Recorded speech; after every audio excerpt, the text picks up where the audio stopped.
Hi friends, and welcome to part 2. I know it's a different day, a different outfit, different glasses, different hairstyle, but I just have not been able to film on the same day. So this is what you get. We're all doing the best we can, and that's all we can do. And whatever that is, it's enough. Alright, so let's get into how to source. In video 1, we talked about where to source. The first place I recommend to go in starting out is thrift stores. Number 2 was garage sales and estate sales. Number 3 was ask family and friends. Number 4 was post in a Facebook group. And number 5 was my favorite place, the Goodwill outlet or the Goodwill place. Same place. This video we're going to talk about what to look for. Okay, once you've chosen which category you want to resell, so jeans, small kitchen appliances, clothing, men's clothing, women's clothing, children's clothing, shoes, whatever it is. Once you picked your category, you chose something like sportswear, obviously that includes tops and bottoms. But if you don't feel comfortable doing both, then don't do both. Start out with just tops or just bottoms. And then once you feel a little bit more confident, you need to stick with whatever you feel the most comfortable doing. Okay? And there's no shame in that. I assume everybody watched my get to know me video where I started out with just shoes, and I only looked at just a few brands, and because I just felt so freaked out about it because I didn't even want to look at any brand or anything. That's all I did. So pick your category, and then after you pick your category, what I need you to do is go into eBay and Poshmark. Now it's okay if you do not know which platform you're going to sell on. That's okay. You need to know how to look things up on both. In the bonus section, to post 2 videos, they will have no audio. I want you to be able to look things up in the store and not hear my voice, blasting, "Hi, it's Cheryl," in the middle of a store. That would be embarrassing for... So I'm going to post 2 videos on how to look up sold listings in the bonus resource area. So whenever you're outsourcing, you can just pull those up. You don't have to hear my voice or anything. You'll be able to use that as a resource until it just becomes automatic of how to look up sold listings. Throughout this video, I'm going to use the example of jeans just because it's simple.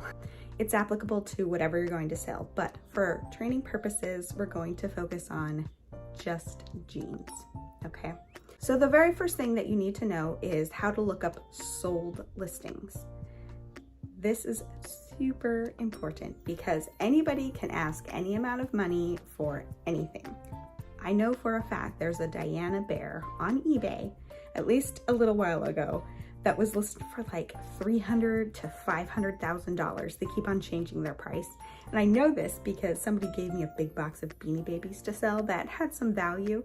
So I had to look up all the Beanie Babies to see what has sold in the past so I know how to price my items.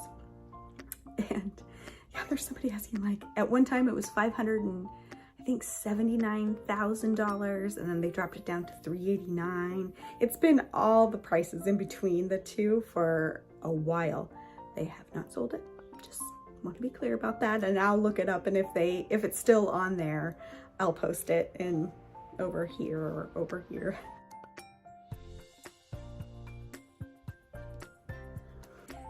For you to see, because anybody can ask any amount of money for anything. You could have a Faded Glory tank top, from Walmart that's used and has stains all over it, and you could post it for sale for $872. But that doesn't mean anybody will pay $872. So you need to know what things are selling for. And what you're going to do is go through the 2 videos. And again, I'm very clear in those videos. I circle, click here, point here, go here. I show you how to do that. So no matter what category you do, and again, in this case, we're going to be doing jeans. You're going to go to sold listings, and then you're going to sort by most recent and then highest dollar amount. You're not going to want to buy the jeans that are consistently selling for like $2.99, $5.99, $7.99. You don't want that. you're going to want to go through and see what is selling every week. I recommend doing that weekly until you get more comfortable, and then you don't have to do it every week. But to start, yes, do it pretty much every week. Whatever category you're in, you're going to want to go through and see what is selling and for how much it's selling for, meaning how much do people actually pay for that item. There will always be people that are going to sell a brand new pair of Lucky Brand jeans with the tag on them for $5.99. That just happens because they just don't care. And there's going to be people that's going to sell a used pair of Lucky Brand jeans for like $75. That happens. But don't let those exceptions be your rule. See in general what things are selling for. So we're going to go through and see, oh, that brand is selling for about, $24 to $35. And I personally look for things within that price range. I mean, obviously, if there's a whole bunch of stuff selling for $75 or $80, yes, I'm going to want to take note of that. In general, you're going to want to look for things that are selling between $25 to $45, and that's the average price that you'll get. You don't need to be super detailed of actually writing down each brand, how much they sold for, then divide it by the amount to find out the actual average. You don't need to be that technical. Just go through and, just make a little list. Oh, I keep on seeing this brand. Write it down. I keep on seeing that brand. Write it down. And you're going to want to create a list of about 10 brands that you see are constantly selling for a good price. You're going to want to do that on both eBay and on Poshmark. That's just, it's the most important thing. You don't want to be out at Goodwill and you find a brand of jeans that oh, I know that brand, and they're $7.99. You buy them without looking up their selling price, and you get home and you're taking pictures and you're going to list it, and you realize, oh, that brand, it's only selling for like $12.99.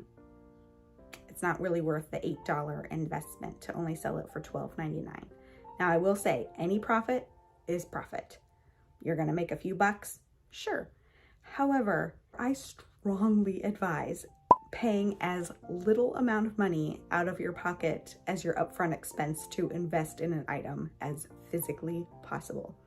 I do not recommend paying $7.99 for a pair of pants unless they are certain brands, like really, really high-end brands that have a tag on them that say $89.99 plus. Do not spend $7.99 on a pair of jeans that are brand new that say $24.99. Don't do that. You're gonna get $7.99 for those jeans. Like, do not do that. Always, always, always keep your costs as low as possible. And that's why in video 1 of sourcing, I bring up, once you feel experienced, go to the Goodwill outlet, because you're gonna get things for less than $1. In general, less for $1 each item. That's a great price. So even if you sell it for $12.99, profit. That's $11 profit. And then you take out fees that you're gonna have, and I will go over all the fees and everything. You're gonna make about $9. Super, that's fine. That's a great investment. Spend $1, make $9, win. But you're gonna wanna look for things that you can make more than $9 on. But whenever you're first starting out and you're going to actual stores, you are gonna pay a little bit more for items just because it is actually in a store. My general rule is do not pay more than $4 for an item, maybe $5 at most. Don't do it. If there is a really good brand that you see is selling well and it's $6.99, don't buy it. Just walk away at all. The only time I recommend paying more than $5, but no more than like 10, maybe 12, maybe. If it's a brand that still has its tags attached, that's over $100. Because generally things that are new with tags, you can resell them for half price. So if it's $100, you're probably gonna make about $40 to $50. So if you pay, $10 for it, you're gonna make $30 profit. That's not bad. I still don't recommend doing that. I walk away from things all the time that are new with tags, but they're asking 12, 15 plus bucks for it. I'm not doing it. I don't do it. And the couple occasions whenever I did, because I just talked myself into something, it did not work out for me, and it took months to sell. Months, I say. Because that's the other thing that you need to know. You can find a really great thing, but that doesn't mean it's gonna sell right away.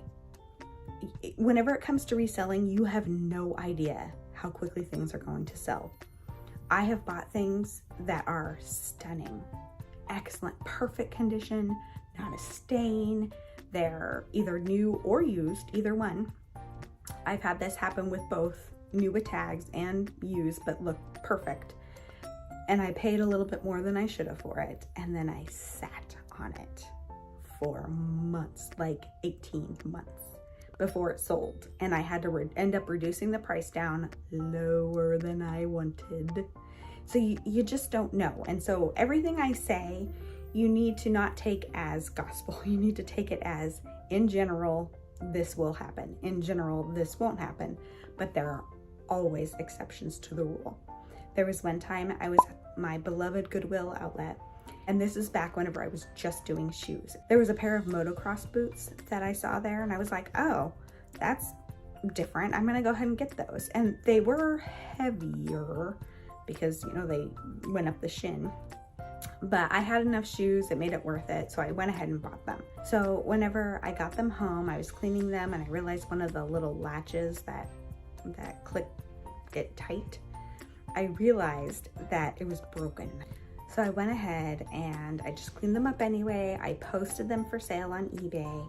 I took a close-up picture of the strap that is broken, and then I posted it for sale with a disclaimer, just so you know, there's one strap that's broken. Because there's something you need to know. If you buy something and it ends up, you realize there's a tiny hole somewhere, or something's a little chipped or something, don't freak out about that. It's not a complete loss. The only thing that you need to do is whenever you list it for sale, you have to take a close-up picture of it and write in the description, small chip, you know, here or there, strap broken, needs new laces, small hole underneath left armpit, or mended hole at bottom right seam, or whatever it is. You have to list that. That's super, super important, because if you list it and you take a close-up picture of it, it covers your butt. Because if people buy something and then they find a flaw in it and you don't have it listed, then you eat the cost of that. That's a really important thing to know.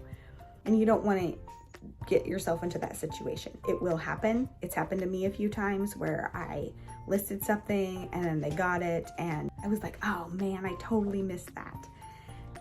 It happens, and you know, you'll eat a cost here and there and you're gonna survive, but you wanna make that be as rare as possible. So taking the time to look things over really well in the store will help you weed things out. So I posted them for sale on eBay. There ended up being a bidding war on those shoes, and I ended up selling them for like $89 to somebody in Chile who paid an extra $29 for the shipping.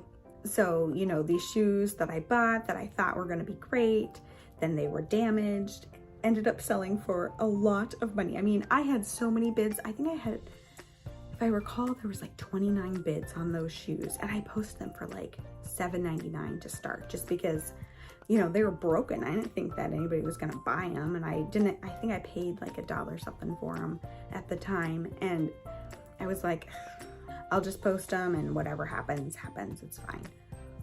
I couldn't believe it. And then, like I said, other things that I've had that I bought that I paid a little bit more for because I thought they were gonna sell, didn't for a long, long time. You just don't know what's gonna happen with anything. So stories aside, after you make up your list and you're just gonna put it on your phone or write a piece of paper, however you wanna keep that list. So whenever you're creating your what has already sold listings, you're gonna write down the brands, but then also take note of the sizes. There are certain sizes that sell better than other sizes, and it is not consistent at all. So there's some sportswear shirts that sell well in extra large sizes, and other brands that sell well in extra small sizes, or one brand that only sells mediums. you don't know. And I would not spend a lot of time fussing over that information, but I would just make note of it. So whenever you're going through your list of things that have sold recently, you're gonna wanna take note of the sizes. So you see this brand sells for this amount of money and it's this size. So if you're gonna wanna look for patterns, and on your little list, just write down medium sell well or extra large sells well. Just make a little note. Again, you don't wanna spend time overthinking things. Otherwise you'll just get stuck and then you'll never progress. And I know this because I'm a perfectionist and I want to do things right and know every single thing there is about everything before I even start something.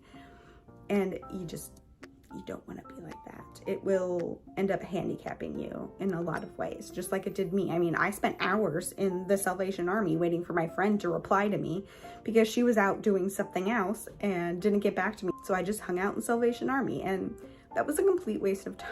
And I do not recommend being like that. I'm trying to help you get over those hurdles now so that way you aren't as needy as I was. Anyway, so just make little notes, you know, this brand sells well, and then move on. So you're gonna have your little list and you're gonna go to the store. And you're just gonna start, you know, at the beginning in like the extra smalls or whatever it is, and just go through and look at each brand. And you're gonna go through and you'll be like, nope, nope, nope, nope. And then you'll find a brand that you're looking for and say, oh, and just take a moment, look at it, verify it's the brand. And doing this, you're going to start to recognize labels. You're just gonna know, oh, that's a Lucky brand. Oh, that's Chico's. You know, even if it's just a symbol, you'll just know what it is. You're going to figure out symbols and logos and tags, and that will make your job go way faster. So you're just whizzing through the aisles, just not the brand, not the brand, not the brand, not the brand. Ooh, that's the brand. So as you're going through and you come across a brand that you know is on your list, you're going to pull it out, you're going to look at it. You're going to, in the case of jeans, you're going to look for the backs because people step on their jeans. So if those are all shredded to pieces, don't buy them. You're going to look things over. Say like they aren't shredded. You're like, oh, those look nice. Or just a little bit of wear. A little bit of wear is normal. And then, you know, you're going to check the zipper. You're going to look at the pockets. You're going to look for holes that aren't meant to be there. You're going to look for stretching in the seam. A lot of jeans that have the elastic, if it's really stretchy in the crotch area, you don't buy them. Just put them back because they're not going to resell, because that means that they haven't been well taken care of. They're stretched out. They're probably not going to fit well. You don't want those. So just look things over and use some common sense. I know it's hard whenever you're starting. You're in two extremes. Either you give grace to too many things and you're like, oh no, I'm sure it'll be fine. Or you're paralyzed with fear of making a wrong purchase and you just don't buy anything. Like, try to just use some common sense. If it looks like it's in good condition, there's no stains, there's no rips that aren't intended, and they're, you know, less than $5, go ahead and buy them. I generally don't buy things that have flaws or defects if I notice it in the store. I just put it back, no matter how good of a deal it is. Even if it's like on sale for 50 cents, I just don't do it. You're gonna want to try to filter out as much as you can. Now again, if you get home and then after you get home and you wash whatever it is, or clean whatever it is, and you realize, oh man, there's, you know, a hole there, it's fine. If it's not a big deal, if it's in a weird camouflage spot, I mean, obviously if it's a big giant, if it's a stain that you didn't notice at the time, but now you notice and it's, you know, on the neck or in the dead center of the stomach or whatever, you know, I would probably just redonate it and write it off because you're probably not gonna be able to resell that. But if it's something small in a discreet spot, don't worry about it. Just make sure to document it. I cannot stress that enough. So, all right, let's review. You have gone to eBay and Poshmark and looked up sold listings in whatever category you're gonna resell. You've made up your list of about 10 items that you want to look for. You've made note of how much on average they sell for, and the sizes that sell. And then you're gonna go to the store, start at the beginning of whatever category you're in, again, in this case, jeans, and you're just gonna go through and look for those specific brands. And then you're gonna look it over. If you don't see any damage and it's under 4, I try to stick with 4, but sometimes 5, then go ahead, put it in your cart, purchase. If you find something that's new with tags, but it's not on your list, go ahead and take a look at the tag. If the original price is $65+, then pull it out and go ahead and look it up. And you're gonna look up that brand, new with tags, because there's always a category for new with tags, and then see how much those are selling for that are new with tag. If you see that on average, even though they have a price tag of $65, they're only selling for $12, $15.99, don't buy them. But if you see that their price tag is $65 and they sell for around $30 to $40, buy them, you know? So it's just a matter of using some really good common sense, guys. I'm doing my best to explain things as simply and basically as possible. And I apologize if I repeat myself and over explain things. I just really want to make sure that there are some points that you just really understand. And I just don't want you guys to make the mistakes that I did. Or if there's just another pair of jeans that look, you know, practically new and you don't know anything about that brand, just pull them out, take a minute, look up the sold listing. If you see that it's popping up, that specific style is popping up, great. If not, sorry. If not, then just put it back, and it's as simple as that. It doesn't have to be something hard, if that makes sense.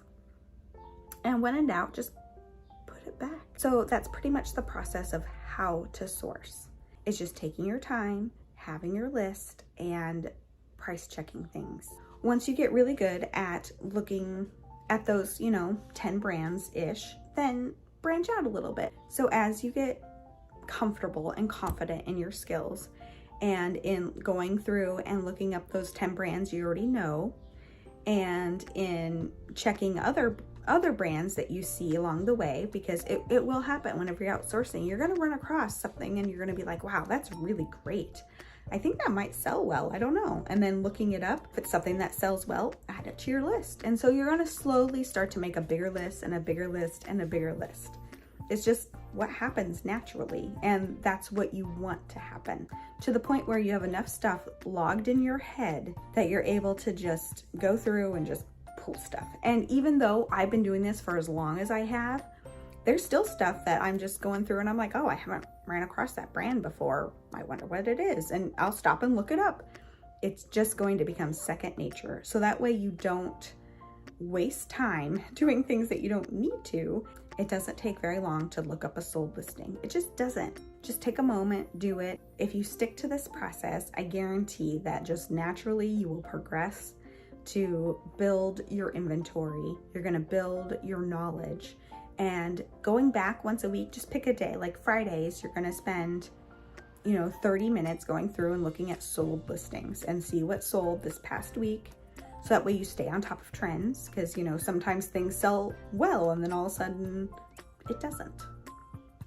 So you're gonna wanna stay on top of trends, and as you start to sell things, you'll make note of like, oh, that brand sells quickly. I buy it and within a week it's sold. Those are the things you're gonna wanna look for. The things that you buy and then you just sit on forever. Mental note, maybe don't buy a lot of that stuff. And it could just be the specific item, it could be the size, it could be any number of things, but you're gonna wanna look for things that sell quickly and for a good dollar amount. If you need to, give yourself a small budget. I can only spend $20 a week on new inventory, okay? So if you're only gonna be able to spend $20 a week, then you're gonna make anything that you buy count. You're gonna wanna get it for the lowest dollar amount so you can get the most amount of things, okay? And that will always be true no matter what. But give yourself a little budget, because it can get really easy to just, oh, that's a good deal, and that's a good deal, and that's a good deal, and oh, I found this for this, and then you go to check out and it's like $45 and you're like, oh dear, I did not need to spend $45 on all this. And yes, you will make your money back, but you don't know when you're going to make your money back. It could be that week, which is everybody's goal, or it could take, 18 months for you to get paid for something that you bought, and maybe overpaid for. You just don't want to put yourself into that type of situation. You want to put yourself in the situation of, I want to get good brands for as minimal as possible. If you're just starting out and you just don't have a lot of money, that's okay. I spent about $20 to $40 a week. That just what worked within my particular budget at the time. Or maybe you don't have a budget and you can just go out and buy stuff to start up your store. Awesome. I hope that is the ideal that you're in, but realistically, it's probably not for most people. So give yourself a little budget, and sometimes you'll go to the store and you'll find just like a whole bunch of stuff. And then other weeks you'll go and you won't find that much. Most of you have probably heard of Dave Ramsey's. I do not use his program personally, but I think it's great. I just don't do it. But in this particular case, I think that having a little envelope of money, so go once a week, whenever it is, go and pull out your money, put it in an envelope. For the weeks that you don't spend all $20 because you just don't find stuff, because that happens, then just keep it in the envelope, and then the next week whenever you go and you find a whole bunch of stuff, you'll have extra, so just a little common sense, a little general budgeting and practicing those principles will really help you out to not just go to the store and just buy a whole bunch of stuff and just be like, oh, look at, I just spent $200 and look at all this inventory I got, yay, to find out that, maybe not everything you bought is the best and it might take a while to sell, and then you're out that $200 and you might make it back. You might make some things back quickly, but other things not. You just don't know. So I recommend giving yourself a budget. $20 to $40 a week, if you can afford that, would be optimal in my opinion for starting out. I do not recommend going out and overspending just to get your inventory up. If you can afford to, then I would still cap it, give yourself like $100 to go out and buy as much as you can for $100. What I do is I kind of turn it into a game. Like whenever I go sourcing at the bins, I try to see how much I can get for the lowest amount possible. And I think in my last video, I told you where I just loaded up on some ties, and then my average per item was 36 cents. So that was awesome.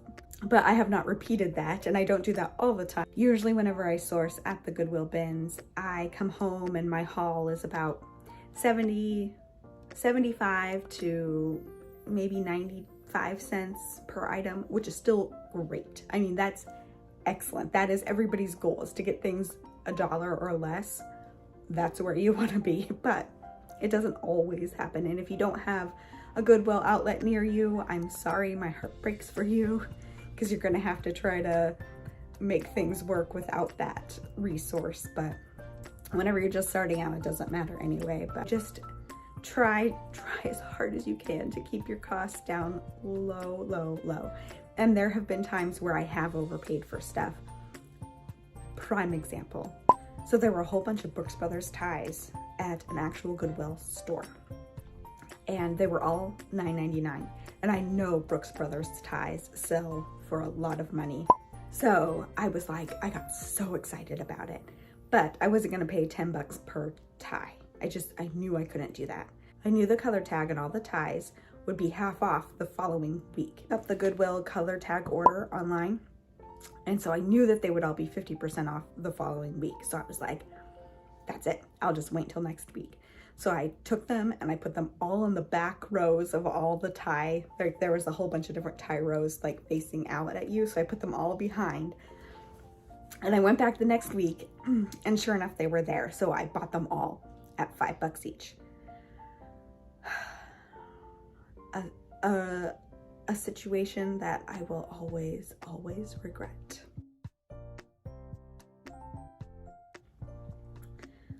So I spent $5 on these ties and I sat on them.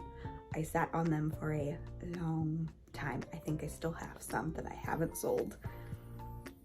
But I just knew in my mind, I was just like, oh, these are gonna sell. There's ones that are actual sold in the Brooks Brothers stores, and then the ones that are sold in the outlet are half price. So I didn't know that at that time because I didn't do my research. So I've just been sitting on some of these Brooks Brothers ties that I paid a lot of money for because there were a lot of them, and I paid $5 each for them, and I've just been sitting on them. Something I regret oh so very much because I just didn't take the time to look up how much they sell for. And some of them sell for, you know, $15, some of them a little bit more, but their resale value was just not as great as I expected them to be. But I got a little cocky, and every time you get cocky, you're gonna be leveled down real fast, and I was. And you know, so now I'm sitting on these ties. I mean, they don't take up a lot of space, but still, I'm out that money that I paid for these ties, and I've just slowly sold one and another one, another one. And that's just the nature of reselling. And that will happen to you.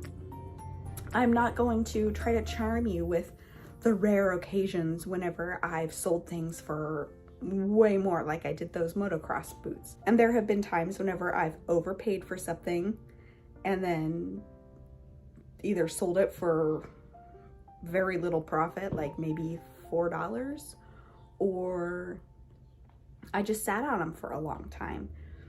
So that will happen. I guarantee you it will happen. But my purpose, my goal is to try to give you as much information to make those things be rare instead of often. I cannot guarantee that anything you buy is gonna sell right away for X amount of dollars. I can't do that. This is about you and whatever you're going to be selling, and taking the time to go through and look up how much things are selling for.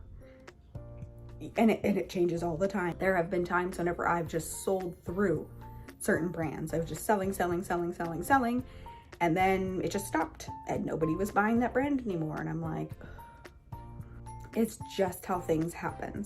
So I'm not gonna sell you any promises. I'm not going to sell you any lies. It just is how it is. And you just don't know with a lot of stuff. But one thing I will say, I guarantee that everything will sell eventually. My friend who taught me how to resell, same thing. She will always tell me everything sells eventually. But by taking the time to go ahead and look at the sold listings often and cultivating your little list of things that you're going to look for, that will help you weed out the things that just aren't going to be profitable for you to buy. And like I said, you don't have to spend a lot of time doing that. Just pick a day, go onto eBay and Poshmark, spend 30 minutes each, so a total of an hour out of your week, and look up sold listings. It doesn't have to take a long time. That's all that it takes. And you will save yourself a lot of time, a lot of energy, and a lot of money doing that. That is the goal. You don't want to, I mean, I assume that the reason why you chose to take this course is because you want to work from home, you want to work for yourself, and you don't want to spend a lot of money doing it. I know I don't, and I don't. I spend very little money maintaining my business. Over time, I've bought extra things like a light box and light umbrellas, and you know, I just bought these things over time, but I didn't need them right away. I waited until I was profitable to buy those things.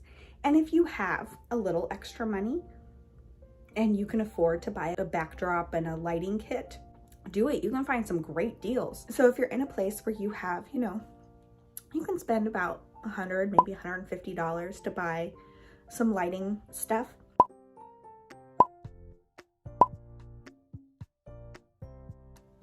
Then do it, because it's just going to help you with your sales quicker.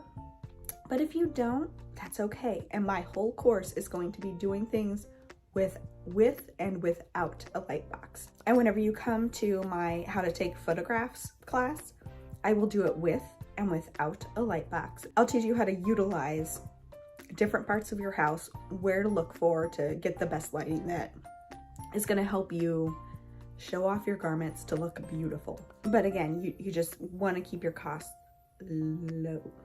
So I think I covered everything for this particular step, and I'll go ahead and move into the next step.